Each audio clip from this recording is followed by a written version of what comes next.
So, hello, good day. Bakit nga ba karamihan sa mga nag-online business ay hindi nagiging successful? So, meron ako ditong isang rason. Yan ay karamihan kasi sa mga nag-online business. After nila mag-join sa company na sinalihan nila, hindi na nila ito pinag-aaralan. Hindi na nila pinag-aaralan yung sistema or kung paano ito trabahuhin. Yung akala mo alam na nila lahat, alam na nila yung pasikot-sikot. Yung may tawag tayo dyan acne.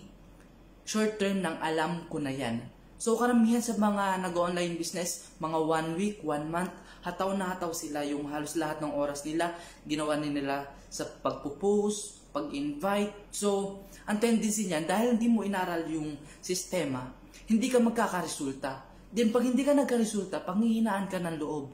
Aayaw ka sa company na sinalihan mo. So dahil hindi ka kumita, ang sasabihin mo na scam ka ng company. Nang hindi mo alam na scam ka ng sarili mong katamaran. Sarili mo lang kalaban mo. Tamad ka kasi mag-aral, tamad ka magpaturo, tamad ka umattend ng mga training. Marami tayong training sa online kung paano mag-business. So, maling-mali yan kapatid. Huwag kang maging tamad.